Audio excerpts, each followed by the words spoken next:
નમસ્તે ફ્રેન્ડ્સ, મિતાસ કિચનમાં તમારું સ્વાગત છે। આજે આપણે બનાવશું ખજૂર ડ્રાયફ્રૂટ ચોકલેટ, જે નાનાથી લઈને મોટા દરેકને ભાવશે। ખજૂર ડ્રાયફ્રૂટ ચોકલેટ બનાવવા માટે આપણે સૌપ્રથમ ઠળિયાવાળા ખજૂરમાંથી ઠળિયા કાઢી લેવાના છે અને વચ્ચે ઠળિયા કાઢીને આ રીતે ખજૂર સમારી લેવાનો છે। મેં આ રીતે બધો ખજૂર સમારી લીધો છે।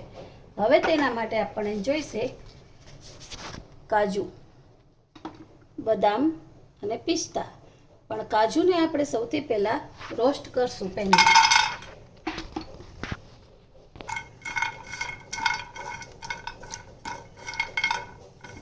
ધીમા ગેસ ઉપર ખજૂરને 1 થી 2 મિનિટ માટે આપણે ડ્રાય રોસ્ટ કરશું, જેથી ચોકલેટમાં તેનો ક્રંચ બહુ સરસ લાગે। હવે આપણા કાજુ રોસ્ટ થઈ ગયા છે, તેને આપણે કાઢી લેશું અને હવે આ જ રીતે આપણે બદામને પણ રોસ્ટ કરી લેશું।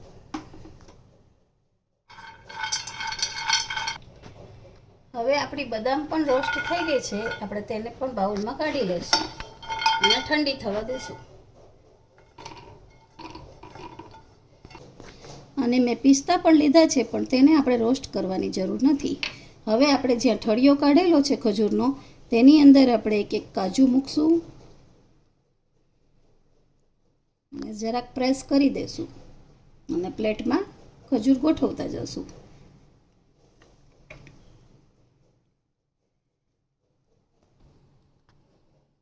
હવે આમાં કાજુ સ્ટફિંગ થઈ ગયા છે। હવે આપણે તેમાં બદામનું સ્ટફિંગ કરશું।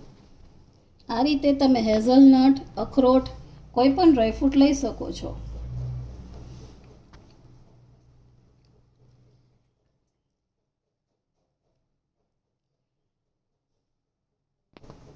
હવે આપણે બદામ પણ સ્ટફ થઈ ગઈ છે અને હવે આપણે તેમાં પિસ્તા સ્ટફ કરશું।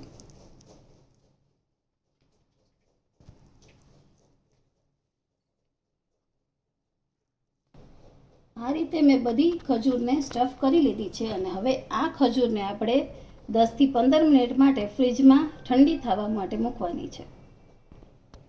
ખજૂર આપણો ઠંડો થાય છે ત્યાં સુધી આપણે ચોકલેટ મેલ્ટ કરી લેશું। મેં આ 100 ગ્રામ ડાર્ક ચોકલેટના ટુકડા કરી લીધા છે, તેની અંદર આપણે 25 ગ્રામ મિલ્ક ચોકલેટ નાખશું અને હવે તેમાં 1 ચમચી ઓઇલ નાખશું।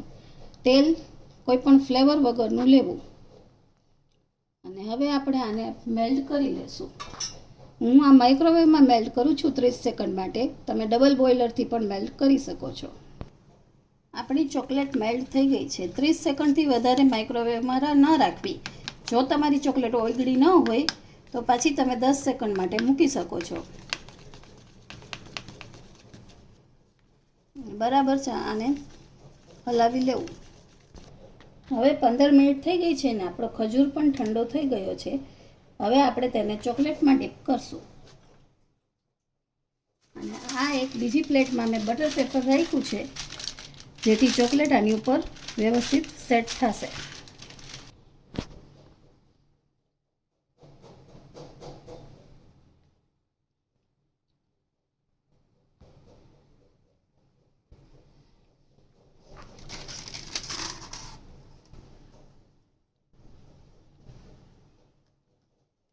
કાંટા ચમચી ઉપર થોડીવાર ચોકલેટને મેલ્ટ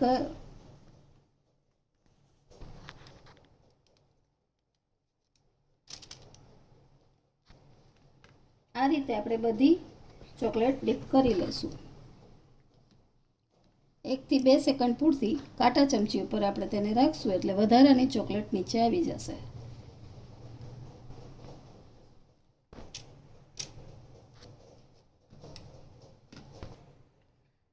હવે આ બધી ચોકલેટમાં ડીપ થઈ ગઈ છે અને આને ફક્ત 2 થી 3 મિનિટ માટે આપણે ફ્રીજમાં રાખશું। ડીપ ફ્રીજમાં નથી રાખવાની, નીચે જ રાખશું, જેથી ખજૂરમાં ચોકલેટ સરસ સેટ થઈ જાય।